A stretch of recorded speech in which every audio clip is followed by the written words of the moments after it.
I don't know. Maybe it's a little unfair that I'm always the one giving the positions, but in any case, that's been the tradition so far. These are all from Shereshevsky's Endgame strategy. And so the first thing I want to do is just introduce the position, because I want people watching as well as Kostya and David to reflect on what they think the evaluation of this position is. This is Bogoljubov against Lasker, 1925. And I want to say I chose this partly because I have some real questions and I have some disagreements with the author about the assessment of the positions. I'm interested too in what David and Kostya say. I want to stress with all these things, I have not looked with the computer. I have studied a bit. I've studied the source game. But this is a very rich position. And so what I'm going to do is I'm going to just chit-chat for a little bit. And I'm going to start our own poll. And in that time, David and Kostya will have a little bit of time to think for themselves what they think. And the basic poll I'm going to do is very simple. It's just going to be a real simple one this time. And it's a who is better question. Before I made it so hard. This time there's just 3 answers. And to make it simpler for our participants, I'm going to have them answered in the same way I'm asking the poll, which is simply response 1, white is better. 2, it's equal. And 3, black is better. All right, and I'm going to give, let's say 10 minutes. They might start before the poll is ended, but that's okay. So I'm going to start this poll here. And then one thing that's just infuriating is I can never see the poll. I don't know why that is. But I can see when the poll ends. So there's that. Okay. And let me just say, we started a little touch early today. And that is because I have to get out of the house precisely at a little bit before 3:30 my time, so 12:30 Pacific. And so I'm going to run at the very end. But we'll definitely be done with the game itself, and hopefully we'll have some time for the analysis. Okay. Host PUDs. I would say, yeah, if somebody wants to chime in, not only with their evaluation, but like why. Host PUD is kind of interesting. We can do that in chat. I'll read it off. Host PUD says, white is better, nice rooks, plus 2 pawns, king a coming. Flachspule says that he immediately thinks white is better. Oh, a lot of people. Lane Haas says white is better. Okay. And Linear Stork would say white is better. All right, so there we go. Well, should I give him the question? Let me ask, by the way, since we're just chatting and I want to give you guys a little time, do you guys see the poll? Yeah, just click on it. No, I don't see it. I never am able to see it. I'm able to see it, and the only way I'm able to see it afterwards is I have to go to the dark side. I got to go underneath the whole machinery, look underneath, and tap around a little bit, and then I can find it. But so I never see it anymore. There was a time when I used to see it, and I don't see it anymore. Do you have the chat open? Yeah. And at the top, I see like pass pawn and all this other blazing on Tribeca Castle, but I don't, I see who donated some bits, but I don't see anything about No, what about like the chat, like where people are typing stuff? Yeah. Oh, okay. Desert Pagel says, I think white is slightly better. Yeah, so there's no poll there? No, I don't see a poll. Because I want to vote too. All right. You're in charge. You're going to be heard, Sensei. I'll tell my opinions kind of later on when you guys are playing, after you turn it all off, so you have a sense. But why don't we start now with you guys? Oh, by the way, I'm gonna that's okay. First of all, before we just also to give a little bit of a moment for you to think more about it, are you guys in live chess? Yeah. Okay, good. And I'll tell you what, so I just want your unvarnished opinion, no gamesmanship. I know you guys like the gamesmanship me. So, let's start with Kostya. Who is better and why? Well, I'm not sure. of course. My instinct says that it's actually closer to equal. Uh-huh. But if I had to choose a side, I guess I would take white. Okay. David, what are you thinking? Again, very, very confused by this. My first drop of an instinct was that it would be equal, but I would rather play black because I'm sort of biased towards having the two pieces. And then I tried to think through it logically, and I think it's really just my bias that makes me prefer playing black in positions like this. So I'm going to go with just dead equal, no preference. Okay, well then it's clear though. You have the bias is interesting, and so we'll have each player play their inherent bias. That's what I wanted. That was my idea for the show anyway, to have the inherent bias played. Yeah. And then I'll tell you. I think I am starting to get past my bias, Jesse. That's okay. That's okay. My answer is really equal, whether I'm right or wrong. But we have Alpha is saying there's an echo with Kostya, but he's about to go off the air anyway. We're going to kick him off in just a second. Shut down both of our mics right now. Morby fan thinks black's a little better. It's an interesting question. It's also a question of practical. It's a practical question too.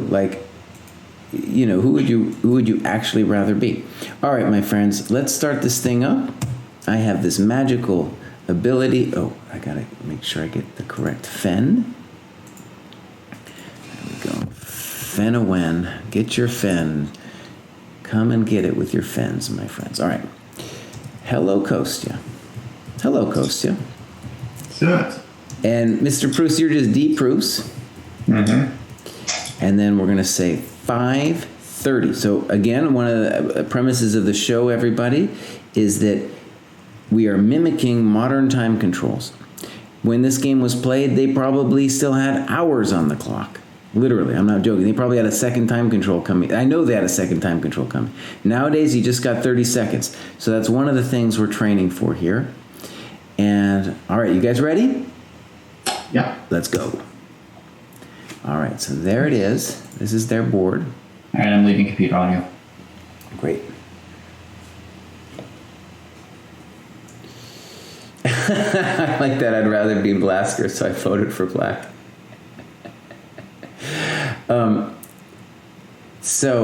Really interesting position, guys. One of the things that is interesting is I think chat kind of had a sense of what I'm going to call maybe the majority opinion, which is that white is better.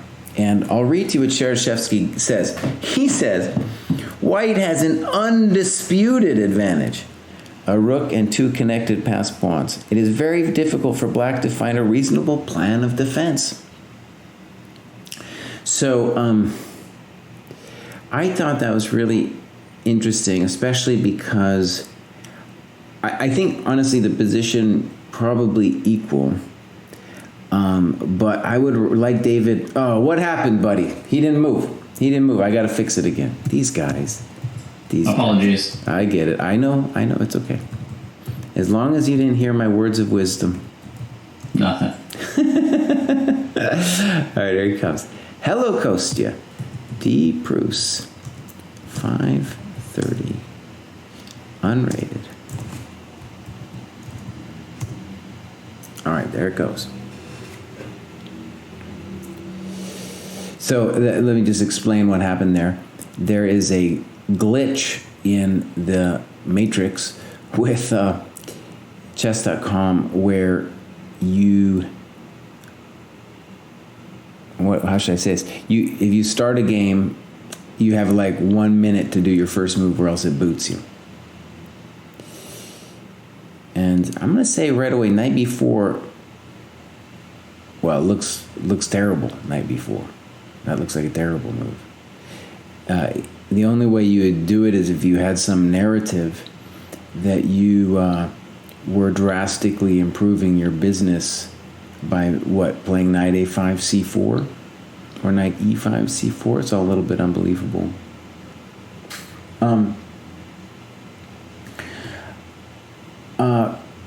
One of the things that let me say this. This is the one thing I think I understand, and we're going to see if Kostya and David understand it, or maybe I got it wrong. But what I feel like I understand is white has a clear objective and black has a clear objective. White desperately wants to trade rooks, and I think it's fair to say that he would maybe even give a pawn if he could trade a rook. And the reason is that his rooks are duplicating the same function, and the beauty of black's position, he's got 3 pieces and they all do different things, and if they can harmonize, then that's a great thing. Now, one problem I think Kostya is even setting David up for here is going to be, well, if I bring the rook back and play b4, are you going to allow me to trade rooks? And I'd be very disappointed in you, David, if you traded rooks, buddy. But so that's just one question. Also, we'll see with Kostya's play, like how much he understands that concept. Really important chess concept. And then for black, what I'll say is black wants, obviously, to coordinate his pieces in some kind of counterattack. And if he does, he's obviously has got winning chances. And also, though, the kind of way to get that counterattack is it's some kind of blockade on the light squares. So, for example, even if it were possible to play e5, you don't want to do it any time soon because you really don't want to give up the light squares. The knights or bishops would just be amazing at that point, and it's important to see, like, right, if we want to believe that white has the advantage, it's the idea that these pawns are really creating this incredible barrier to the bishop.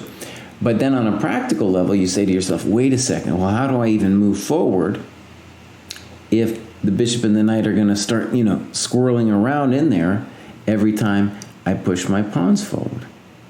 So, yeah, those are some of the problems I see. I think Mr. Pruess has a real question on his hands here.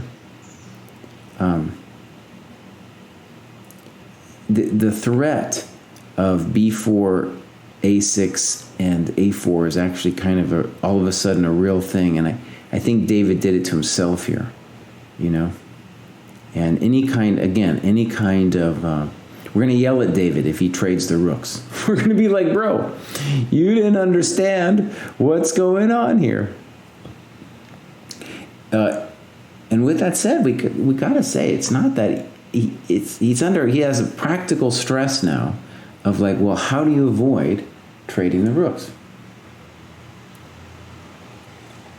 No, they can't hear me. They have the sound off. They can't. They're hopefully. I don't think they're seeing the chat either. They're just in their own little world. And thank you. Sombrero just posted. Sombrero, aka Cartier Tank, posted the link to the game. And what you can do there too is you can play guess the move. Now here was a moment that maybe Kostya played a little too quickly with King F2. Because b4 would have been a very challenging move for black to have met. And David immediately plays a5, which I think is correct.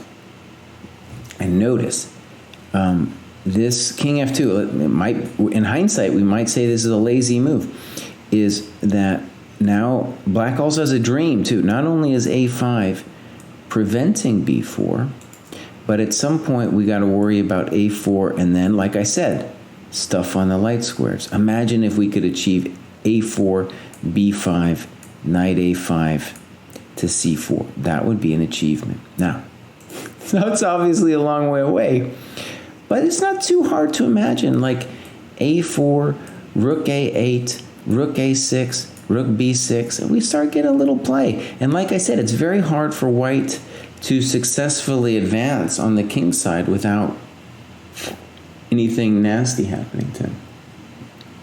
So like I said, instead of King F2, I really like B4. And Hostbud is making a very simple and good statement, which is, hey, buddy, Maybe you should just play b4 anyway. And the drama there, of course, is you are giving up a pawn.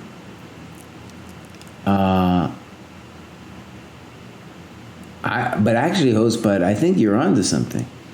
Because if white takes it with knight takes, not only does he have to be concerned with the rook c8, and like I said, I think it's worth giving up a pawn to get the trade of the rooks, but rook b1 is creating some questions too.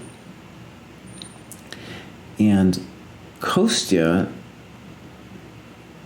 like he's doing what what could be called the natural moves here, right? Just bringing his king in, as if to say, well, that's the only thing to do anyway. And I'm worried he doesn't understand the thing about the rooks.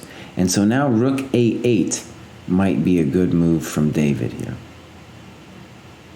Rook a8 might be clever. There might be other things to do, but that's the one that appeals to me. a4 might also be a reasonable move. Yeah. He literally doesn't even care.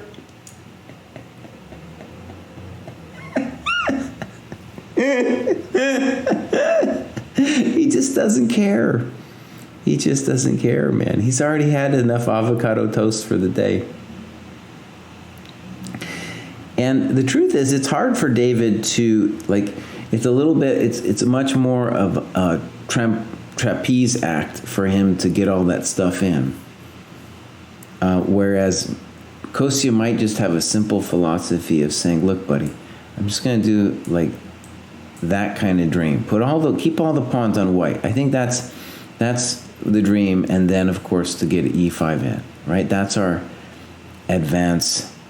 And any open lines are a good thing for us. Us being Mr. White.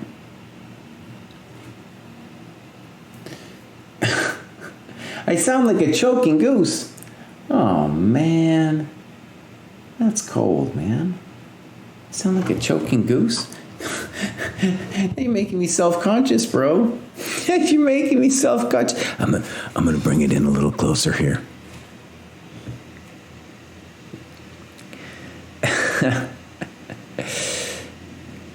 Okay. They're saying I need some headphones when we come later, so maybe that's what I need. Oh, I don't know where those headphones are, my friends. I don't know where the headphones are. I can figure it out. All right, Kostya is just a man of one mind. He doesn't care. He doesn't care. He's just coming forward here. And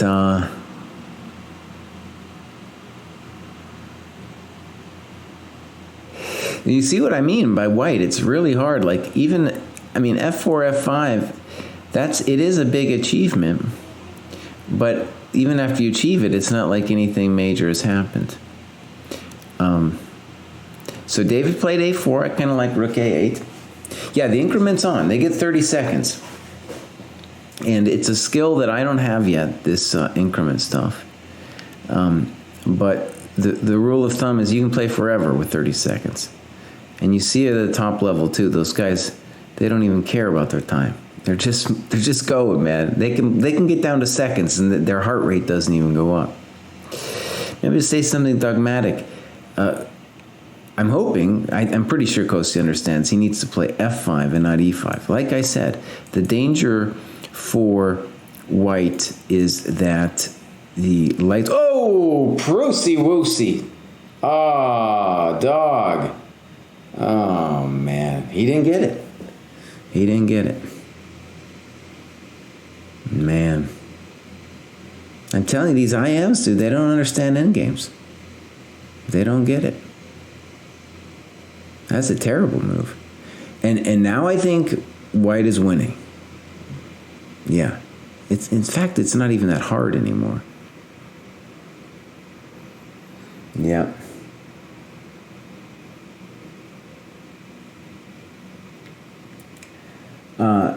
Oh, definitely increment driven, yeah. Yeah, tough professor. Well, it's true, though, man. This is the kind of thing that he should get yelled at for. Now, rook c2 looked good. I want to also stress that rook d4 also looked pretty strong. But rook c2 looks fine. And there's real drama for Mr. Pruess, man. Now, Kostya is arguably guilty of playing a little too fast. But we're going to see if he plays f5 here. I think that's at least the principled move, to play f5 right now. Yeah, this looks really bad. h3? See, if you understand that you put your pawns in the light squares, you don't need to play h3. Now, the bad news for Pruess, though, is without that rook, I don't know if you had even like a weenie move like h3. A weenie move like h3, I still don't know what he's going to do. I really liked f5 a lot better, because I don't think black could have stopped like f5 and king f4. Okay, here comes Mr. Pruess. He's gonna make a fight for it. And this h3 tempo, maybe it's gonna end up hurting more than he wanted it to. But in general now, like f5, king f4, h3 was a terrible loss of time. I mean, the only reason to do it is if you didn't understand that you're going to play f5 anyway, right? Now it's a little more creaky, a lot more questions, and despite the fact that Mr. Pruess, he made a horrendous error with knight a5, he's at least, creating some practical drama with bringing the knight to c4. White has numerous good plans here, though. All right, Kostya's just been on a one train. He's been on the one train all game long, man. He just wants to push over there, bring his king in. And honestly, even though he lost that tempo with h3, it still seems totally reasonable. Yeah. If you compare it, he could have had the position right now. It could have been f5, king f4, and then e5. He would have already had that on the board. And I think he might have had extra options too, with maybe a rook c7, but we can look at that in the postmortem. Yeah, thank you, Paul184. We've been doing well, and speaking for myself, I kind of given up a little bit on the YouTube, and just focused on Twitch for a while. And also we've got DM Hokie helping us out, and that's been a huge boost, monster boost for us to have DM Hokie around, because there's just so many technical things, and Kostya and David are much better at them than I am. But it's just nice to have someone who's technically proficient around and can solve some of the problems. There's a lot of problems we've just been putting off forever, like we were just talking. We need a schedule, we need to get a schedule going.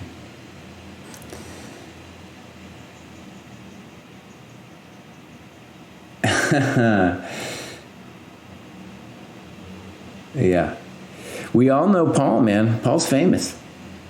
All right, g6, and a simple idea to make f5 a little, to prevent both. You can't prevent either e5 and both e5 and f5. Excuse me. You can prevent one of them, but you can't prevent both. And Kostya's saying, no, buddy, I'm actually going to tell you that I'm going to do both. So f5's coming and e5's coming, and honestly, crispy critters, man. Crispy critters.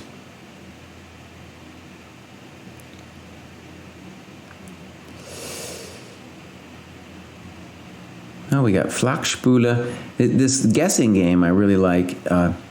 We got Flachspule with 1 out of 3, and Ilgson. I don't know what that means, but he's also from Germany. He's got 2 out of 5.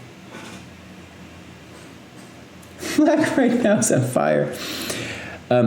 And this h5 move isn't helping anybody. No, that's not helping anybody. It's white can easily play now gh, and well, let's be a little careful about it, Kraai. Let's be a little careful.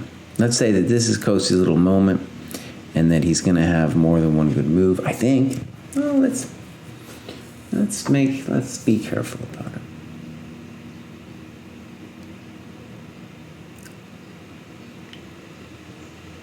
Yeah, Kostya has some time, and he's got, I'm going to say this is a winning position, but he does have to be careful.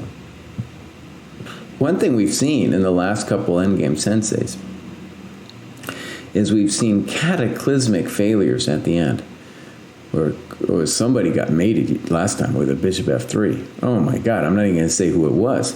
I'm not even going to say who it was. Someone got mated, man. They got mated, bro. So, Julian, you're absolutely right. F5 should be the first contender, and you could do it a variety of ways. You could play GH first, you could play F5, or you can play some preparatory move like Rook G2 because it's not really going anywhere. So the question would be F5, and at some point King F6, probably taking first, right? Probably taking first. And just imagine for a second, F5, HG, HG, I'm assuming white has to take back, GF, and then you have your choice with GF and EF. Let's say you follow the rule and take away from the center to get away from the knight, EF, and then King F6. And there's definite grief there, like after G5, maybe it's already all gone. But even in that position, it's tricky because maybe, black can sack his bishop and then win the B2 pawn and has a chance. So that's the kind of thing Kostya has to figure out now. And I think Rook G2 is also kind of a painful move to face. Yeah. F5 is like, oh man. F5 is really brutal because let's imagine that again. F5, HG, HG, GF, EF, King F6. Of course, you don't have to play G5. And you could play a really annoying move like maybe even King C5 there. Going in like Flynn. Pretty nasty. Yeah. HP says King C5. Definitely an interesting move. Yeah, I like that move too. Just simple and active. Simple and active and saying, you want that G4 pawn, buddy? You can have it. The disadvantage of King C5 is that eventually you do want to play F5, and you don't really want to give the knight the E5 square. So if you imagine King C5, the question could be like, okay, well, all right, what's next? Okay, let's just definitely say that F5 is the principled continuation, and I'm expecting HG, HG, GF, and then there's definitely a choice there. I could be persuaded that both of them are winning. So there we get it.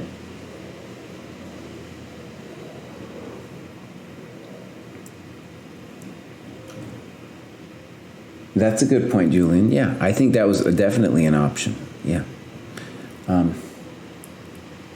And a way to say it, Julian, so as Julian was talking, instead of F5, GH, GH, then F5. And a simple fact about that position, too, is that you're just keeping more pawns on the board, right? Which is something I think white wants at this point.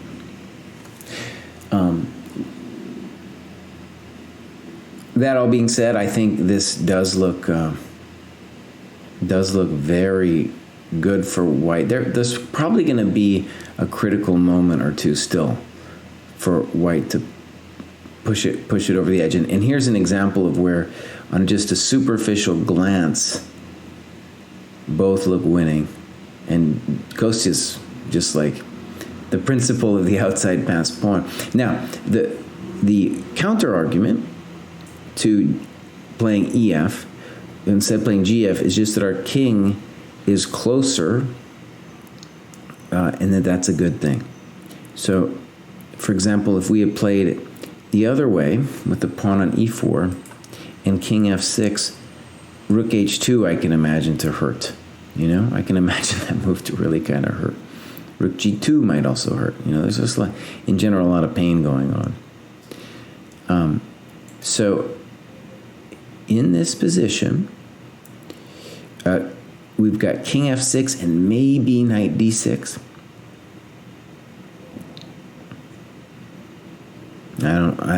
I'm not really seeing that working with the knight d6 though, I gotta say. And then after king f6, white is at leisure to decide between the violent g5 and some kind of other building move. That's right, Leinhaus. That's what Pruess is working on now.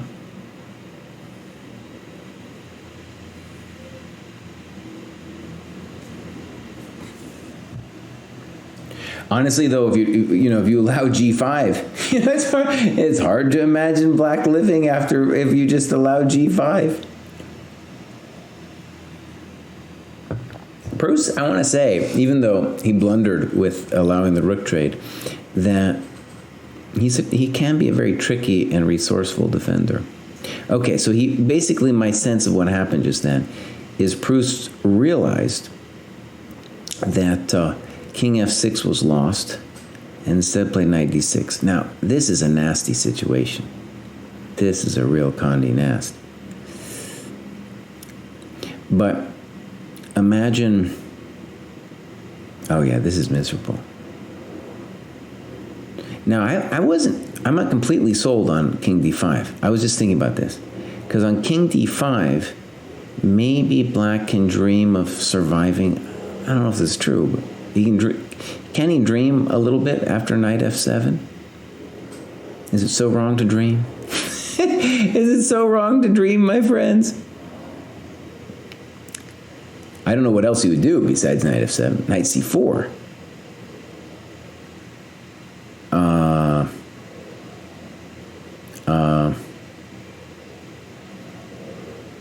Is there some... Yeah, what's the idea? What's the idea about knight c4? Is there a dirty trick after g5 or something? But knight e3, I just move the king to like e4 or e5 or whatever you want, right? He can't take twice on f5.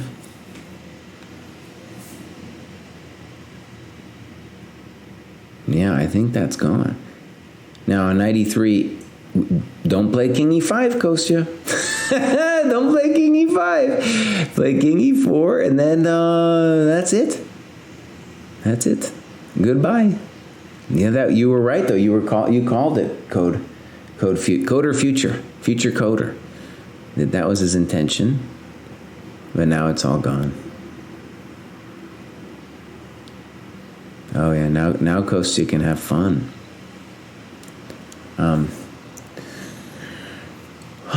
Yeah, it seems like a lot of good moves here. Rook h2 is very appealing. Yeah. f6, very appealing. You gotta be a little careful with f6. It's hard to imagine Rook h2 not winning on the spot. Really hard.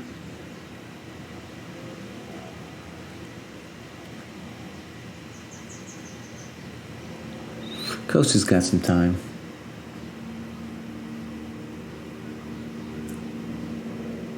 Yeah, king d4, sure. Part of the bummer for black is dude's just sitting there, man. He ain't got nothing anymore. White has achieved everything.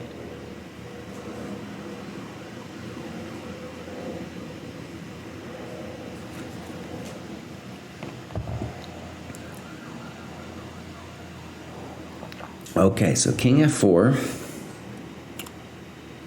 Good move, yeah, fine. We're just getting out of the way of stuff. Oh. And now Rook h2 for sure, right? And Rook h2 is a holy moly. That's a holy moly, friends. Yep, there it comes. Yikes. Bye, Chihuahua.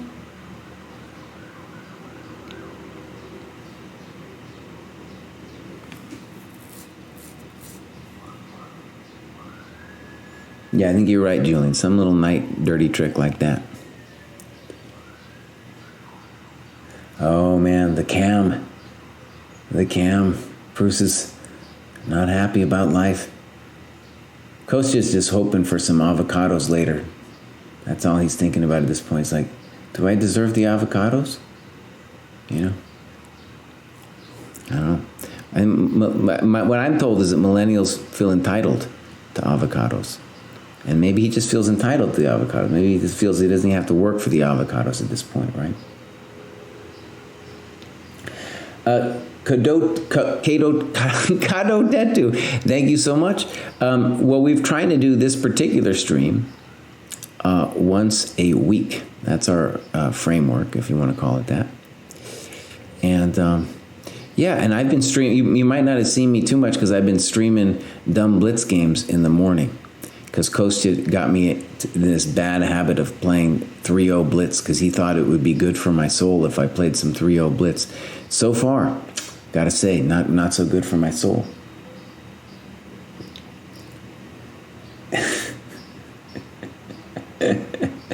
Well, Sombrero, it's actually Kostya was the one who turned me on to the joke, and I kind of heard it before, but you know, the joke is that millennials are always complaining about, you know, not having enough money or the jobs, and they feel like, you know, they didn't get what they were entitled to get.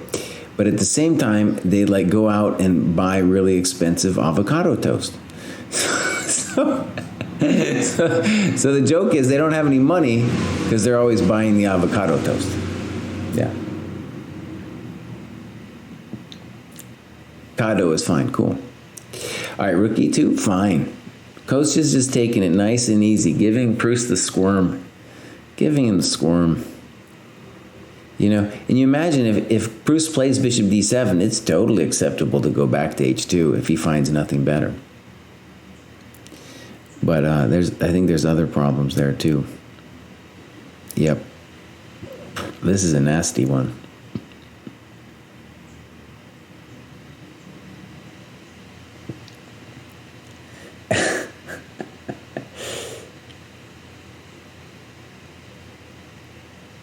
Yeah, he's going safe. Poor Mr. Pruess. He's thinking. I did think Mr. Pruess, you know, he's resilient. He won't give up ever. But he's got 19 seconds to figure it out, buddy. I do think that, you know, this 30-second thing, like I'd be freaking out with 10 seconds. I would be like getting jumpy and stuff. And this is a skill I need to learn, man, just to be like really mellow. Wait till the last seconds. The avocado paradox.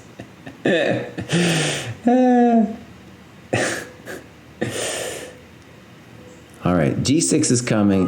That looks like game. That looks like game, my friends. Yeah, look at that. The king is even going to get to G5. Brutal. Yeah, king G5. There it comes. That's the dream. White has achieved the dream here. The dream, when you go back to the beginning position, this is the dream that White was dreaming of. Yeah. Now that doesn't change anything. If he wants to get fancy, he can play G7, but I think F6 is just on the order of business.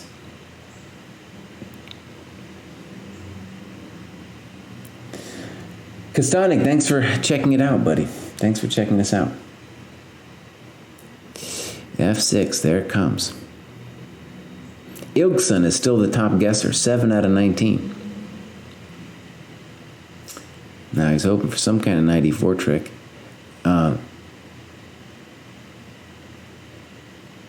One cold move could be F7, knight e4, rook takes, bishop takes, king F6. That would be a cold thing to do, my friend. That would be a cold thing to do. But F7, you want to be a little careful about king G7. So this is Kostya's moment. He needs to be a little careful here. Also, G7, King G8, King G6 looks very tempting. Oh, that looks that looks like a body blow, my friends. That's just like, whoo, dang, Kostya, you gonna do it to him, buddy? Are you gonna give him the G7? Because that's the business, right? Am I missing anything? Maybe Pruess is thinking Bishop D5 at the end. It's still really hard for me to imagine, but that's a dream. That's even simpler, Kostya. Dang. That's definitely the best one. Check to the miserable king. Oh, cold. He's saying it's all the way gone. Dang. That's time to resign.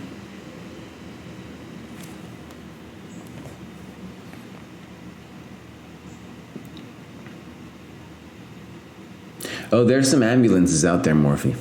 There's definitely. All right, let's welcome him back in. Oh, and I'm going to try to put on some headphones because they were talking about.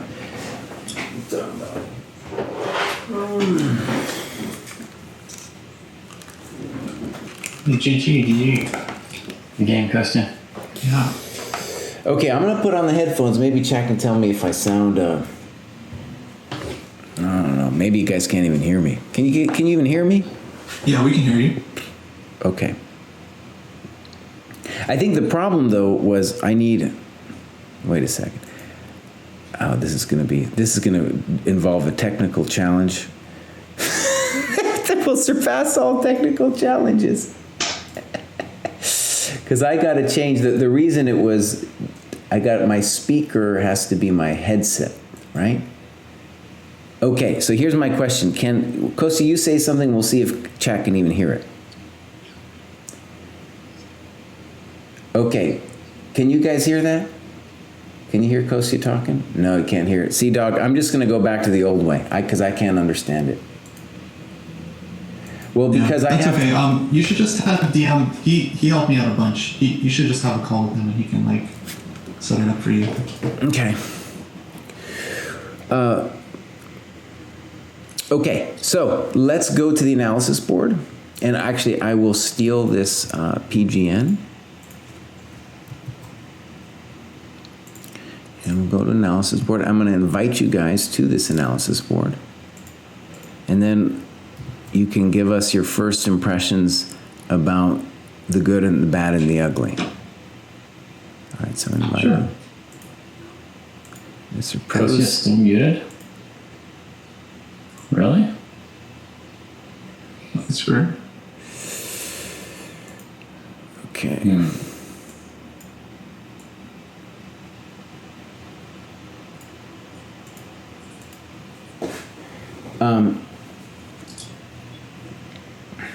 Kostya, say something. How can you be muted? I don't understand. I don't know. I'm here. Maybe someone was delayed. Well, they're echoing. You're echoing. But that's the problem I don't understand. I tried to plug in the headphones, and it didn't work out. So I don't know how to solve that problem. Yeah, I think the issue is when you plug in headphones, it always messes up audio settings, and so Right. Exactly. you gotta figure it out in like OBS to make sure that the sound's coming through. Okay. Some people are saying it's fine, so let's roll with it. Who wants to start? What's the good, bad? Mr. Pruess, let's start with you, buddy. What was the good, bad, and the ugly here? Well, while we were playing the game, I was definitely feeling like revising my assessment to being a bit unpleasant for black because as I was playing, I just kept thinking like in terms of like holding the balance or something, right? I was thinking in terms of defending this or defending that from a very early point.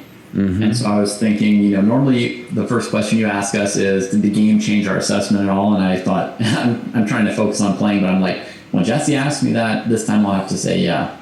Okay. Well, I'm going to ask you another question later, but Kostya, let me ask you, what were your sense of the good and the bad and the ugly? It's actually like pretty stress-free for me, other than one moment when I was calculating F5. That definitely felt like pretty critical. I mean, I wasn't sure. I guess I definitely feel more comfortable on white side of things here. If I was black, I would have probably started with like think knight e5. I was thinking, Mm-hmm. and then and just trying to keep the the rook open. I felt like in the game, once I got rook c1, I actually felt like it was going to take black a lot of time to try to avoid a rook trade. Okay. And did either one of you sense any incredible blunders that happened? Uh-oh. No. No? Okay. No. I don't think so. Okay, well, actually, here's maybe a way I almost blundered the rook on several occasions.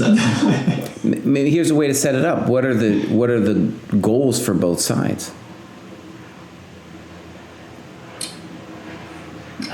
White wants to strengthen their position around the majority by bringing the king up behind it and then advancing it gradually while avoiding blockades. Okay. Black wants to avoid a rook trade, but I didn't. Right, and in fact, I think that's a major. I think that was the blunder I'm referring to. I think once you trade rooks, it's all over. Oh, okay. Right. Okay, yeah. I mean, if you mean at a strategic level, I'll say that the only move that surprised me this game was rook c1 on move 3. Uh-huh. And after that was played, I was like, oh damn. So I mean, I did register that as like a big oh no moment, and I didn't think I had time to like give up that file, and then so I didn't see once it was on c1. I looked at a lot of options to try and wiggle around and not trade rooks, but I didn't find anything acceptable. So maybe there was some better way for me to do something, but I thought like here you would play rook f8 maybe. So that if I play g4, you always have like knight e5. But yeah, I don't know. I mean, I would just continue like h3 or rook c5. I don't know, something slow. Mm-hmm. Yeah, I mean, a rook on the 5th rank can be very, very powerful, I think. Yeah. So let me just reiterate for Chad and for you guys why I think it's such a big deal. White has a significant problem in that the rooks are reduplicating their function. The beauty of Black's position, if you want to make a case for Black, maybe even a practical case, whether or not it's a theoretical case, is that they all do different things, and if you can make them harmonize together, then you got yourself a thing. But the second you trade rooks, oh, buddy, you're just left out in the cold, man. You're just left out in the cold. Yeah. I was aware of that. I didn't see a way around it at this point.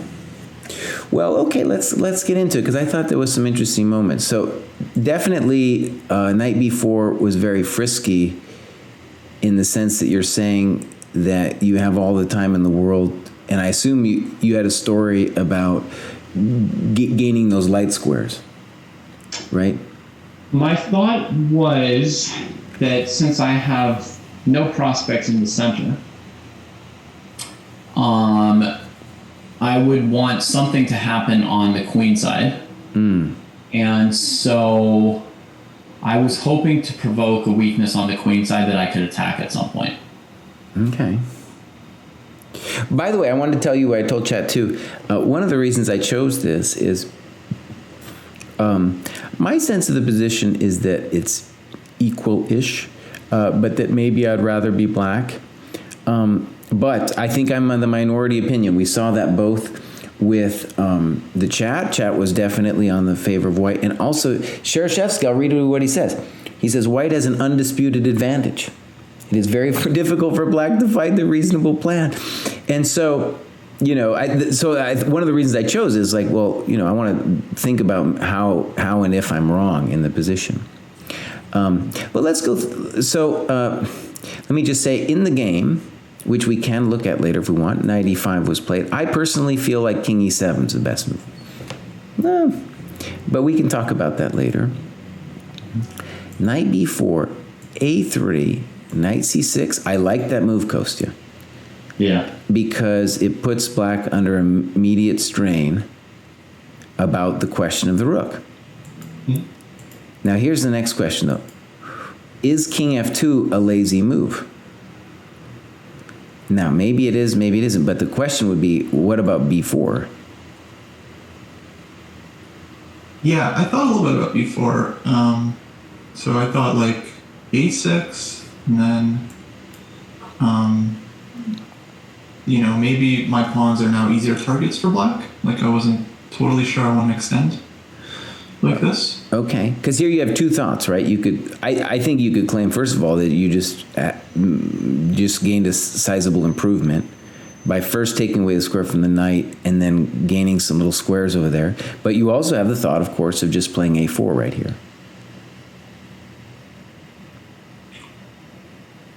Oh, a4 knight takes for b1. Right, how does that work? Well, good question. Good question. I'm not entirely sure. One of the reasons I wanted to stress about it, though, or think about it, is that one of the things I said is that in terms of just the balance, that white could think about giving up a pawn for the sake of the trade of the rooks. So if I imagine the position is fundamentally equal now, I think it would still be equal if we gave up a pawn, which is interesting because then it helps. I think it underscores how valuable the rook trade is, right? I.e., it's worth a pawn, right?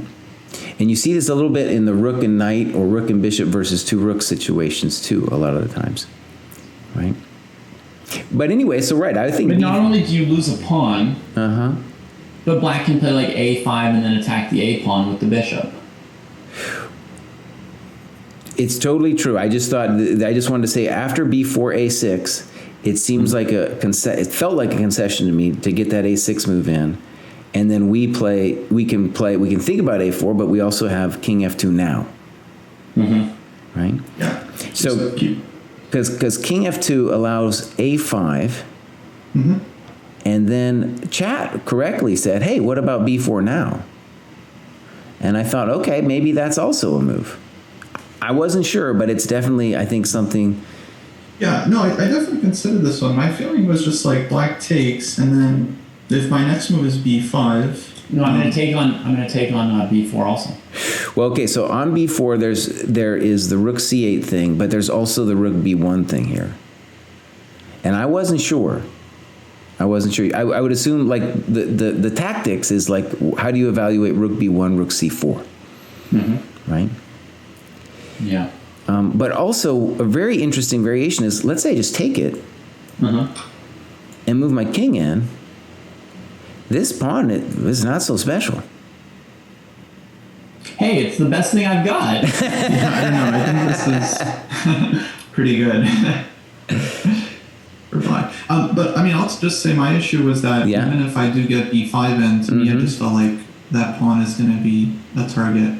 Yeah. Okay. I would agree that even if I couldn't snip the pawn, but I was going to snip it. But even if I couldn't, I would be happy to see him push the queenside pawns. Like basically, I wanted him to make any queenside moves possible, so I could find something for my knight and bishop to start targeting. Okay. Well, and I think part of the question in terms of evaluating this is, how do we feel about this position where Kostya allows you to play a4 and then on f4. Okay, so knight a5, that was terrible, David. I just chastised you in chat, buddy. I'm sorry I did it, but I chastised. That was really bad. That was really bad. That's the job. But that's the job. Imagine, like, let's just play rook a8. Why? Yeah, I mean, I don't know. So rook a8, I did not play. Because I felt I could now never move the knight because of rook c7. And so I felt like it left my piece frozen. Okay. So, well, let's play a sample game. Kostya or David, whichever you want to play white, and then we'll just see how it goes. I'm going to play either rook a6 or rook a5 next. I think in the game, I was probably going to play like h3. Okay. Just to, I mean, my idea was to just very gradually improve. All right, I also thought you'd be ready to play f5, king f4 if you wanted, because I can't play knight e5 anymore. That's true. So rook a5. I'm rook a6 too. I'm not totally sure. Yeah, rook d5 be possible. Maybe, and I'm trying to figure it out as we speak. Well, like rook d5, rook a6, and then I don't know if you want to play rook b5. Doesn't feel right, but you could think about it. You'd at least be stopping me from playing rook b6 then. No, I don't think you want to do that, because then I have, like, if rook b5, I got knight a5. Yeah. So anyways, yeah, rook a5. Rook to the b file is definitely annoying. I want to get these blockades. I thought you could just defend it. I want to get these, let me just say the obvious thing for chat, it's maybe too obvious for you guys, but it's hard for white to push without creating little weaknesses. Yeah. Right? And it's much harder to do it if the rook's on the board. Right? The rook's on the board. I think, Jesse, that I assumed during the game that I could never move the knight. And now I'm not sure. Well, because of rook c7, right? But now I don't know. Maybe black could actually hold this square and thus this square. Well, and also I'm in no rush at the moment to play knight e5, right? I mean, I got if he plays f5, which maybe is, I think it's thematic. By the way, Kostya, I didn't understand h3, because if you're going to play f5 anyway, you don't need to play h3. But imagine f5 and then, I don't know, let's say rook b5. King f4, yeah. And right, this is like critical moments here.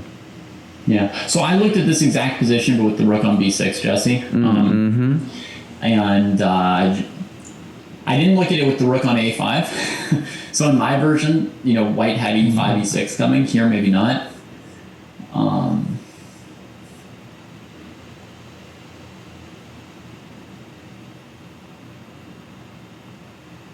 guess there's an idea for white to go like rook c2 and then rook d5.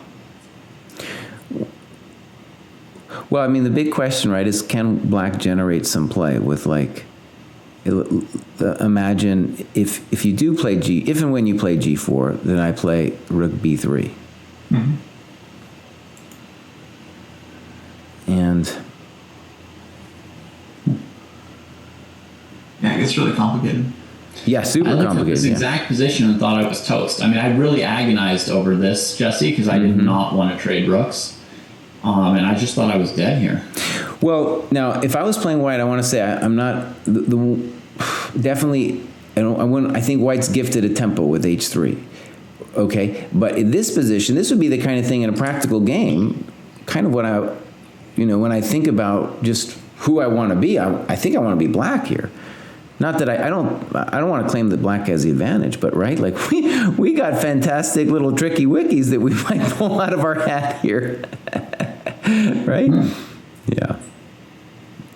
And yeah. And knight e5 is a move here, because on rook d5 I can snip it and play knight d3.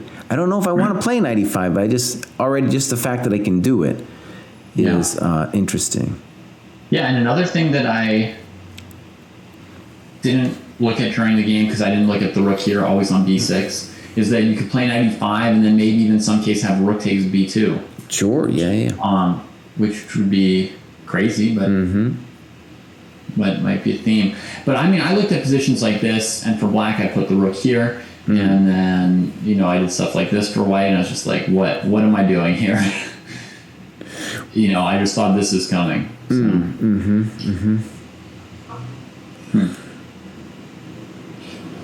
Okay. Maybe we should have had you play. Maybe we should do a thing where you play black in this position. Since you're the only one who believes in black. Well, again, I think it's a really interesting thing, because when he says undisputed advantage, I was like, what? What? I was like, oh, I'm clear on this thing.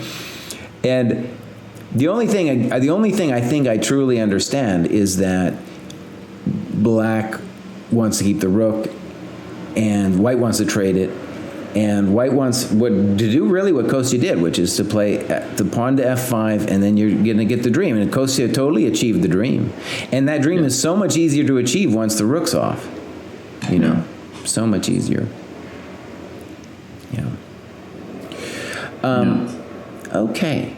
Okay, so just to roll through what happened, I didn't like, I thought Rook D4 would have also been very strong here. And then B5. Maybe I'm out of my mind when I'm saying that.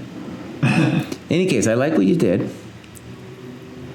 I didn't understand H3, but maybe at this point, I was thinking about it. I was like, oh, it doesn't matter anymore. It doesn't matter anymore that you give up a tempo with H3, right? No, I didn't see this as a sharp position. I saw this as a do not hurry position. Well, yeah, no, I totally with you now because I don't even know what black's supposed to do. But just for accuracy, this is much better, right? Because now when dude plays B5, you just have more options.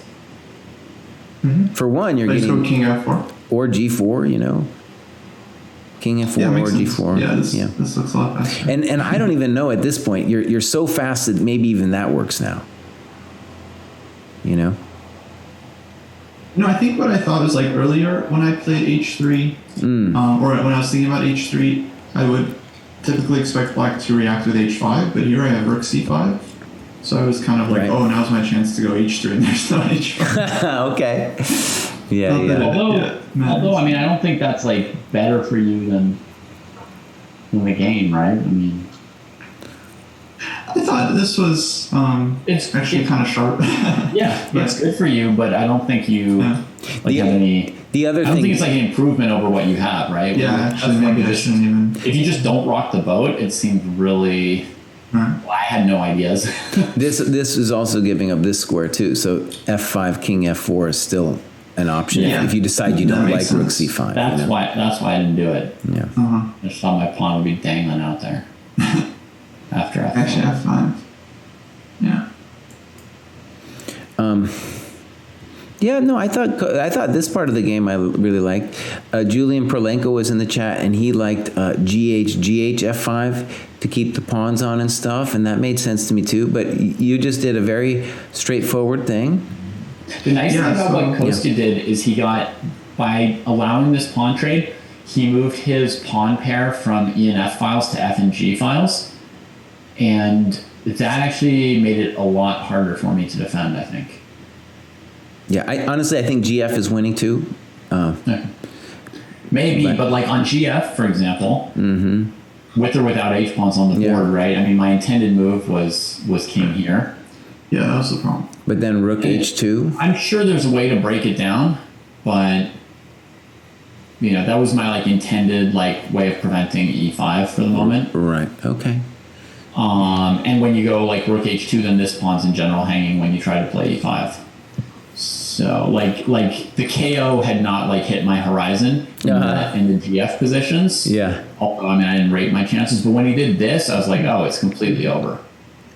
Yeah. Because now on this move, G5, King G5, F6 wins.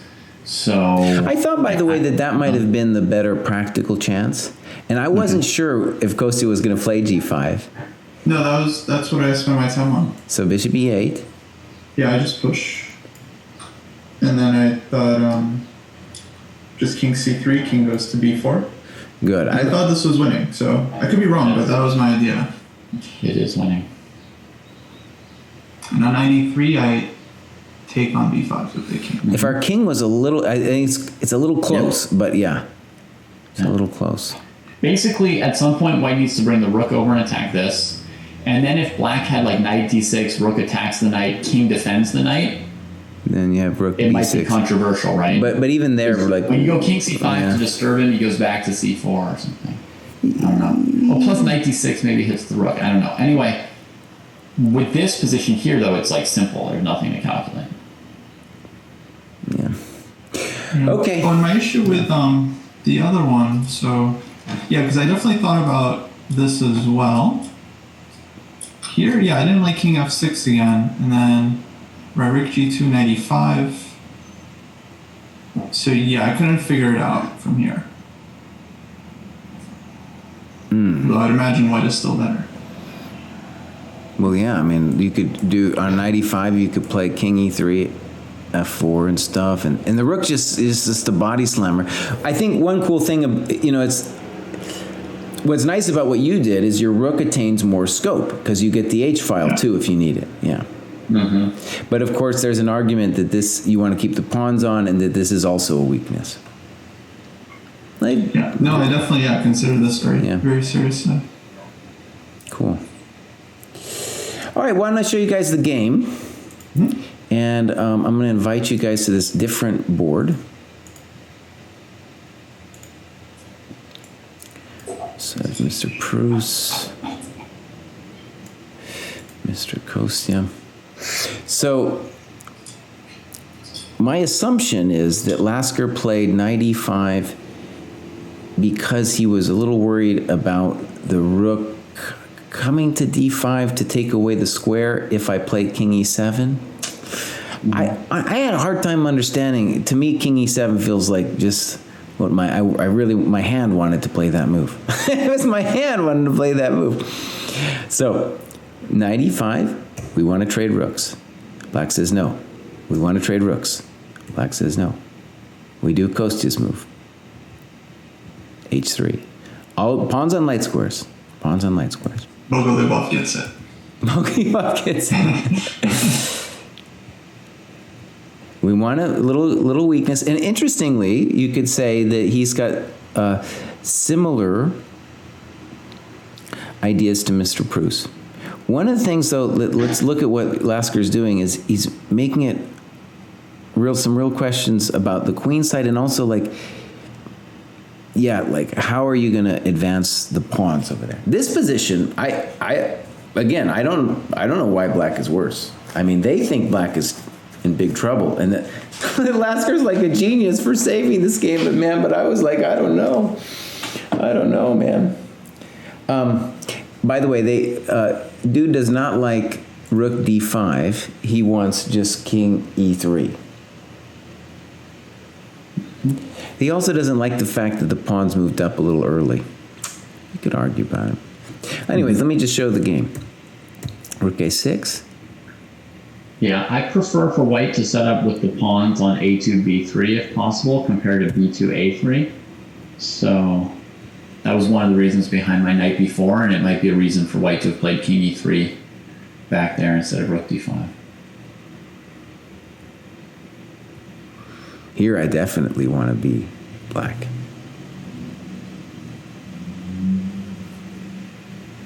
Black seems fine-ish. I mean, you want to be black in this position, right? I mean, I don't know. I don't know. Because dude in his notes talking about like, oh, black is so happy to be able to hold this position to get a draw. What a genius to be able to get a draw. And I'm like, wait a second.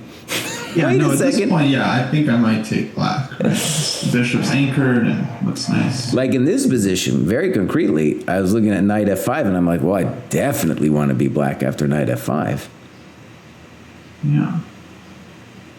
Which he didn't play. No, he didn't play. Then and this again, one of the reasons I chose this game was maybe king f2, that's why?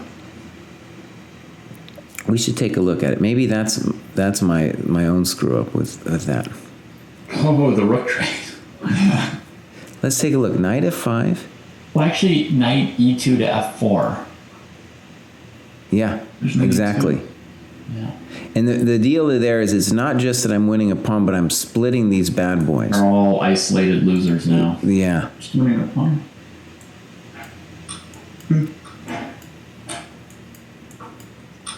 Yeah. And at the very least here, black is going to tell himself he's not going to lose. At the least, right? I should hope so, yeah. Yeah, I think black. Right. So already here, I'm like, yeah, black's better. And this is exactly the kind of garbage you're hoping. It's so hard, I think, in a practical game if black keeps the rook on to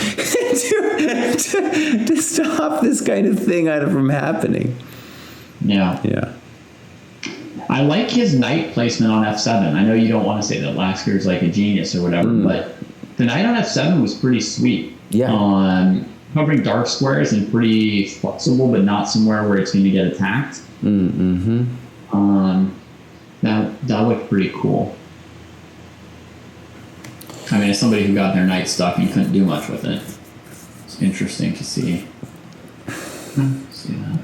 let me just say one thing, just because one of the things just I want to give a shout out to Old School Books is like, if someone had thrown this through a computer, I wouldn't feel the urgency for me to be like, no, bro, you're wrong, you know, or maybe you got it wrong, you know, that kind of thing. Mm-hmm. In this position with King F2, dude wants Rook D5. And then on Knight F7, then King F2. And why is it?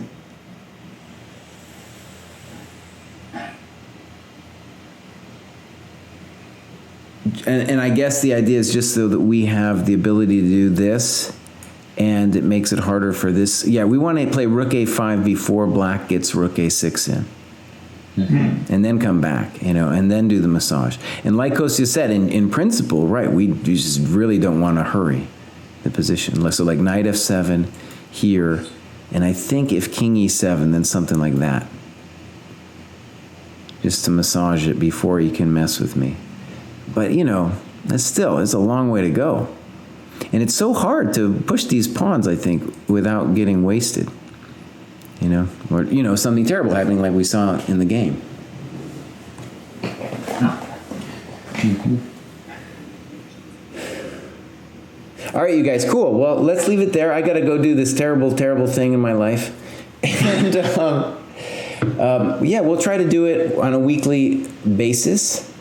And Pruess, he knew he wasn't supposed to trade the rooks, man, but he had the itchy finger. He needed to do it. When multiple options look bad to me, I think I often make the wrong choice. Yeah. And, you know, I think one of the cool things about endgame study is, honestly, like, just when you get to a position like this, and let's say you got your 5 minutes left, if you just need a general sense of what you're trying to accomplish, you know? Yeah. Like from the very beginning, because there are all kinds of variations that are going to happen. Both sides are going to make mistakes, right? But if you understand, right, the thing about the rooks, it's already a huge advantage. Huge advantage. Yeah. Okay, guys, thank you so much. We'll leave it there. We'll be back hopefully next week, maybe the same time. We have to get everybody on the same page here when we do this kind of thing.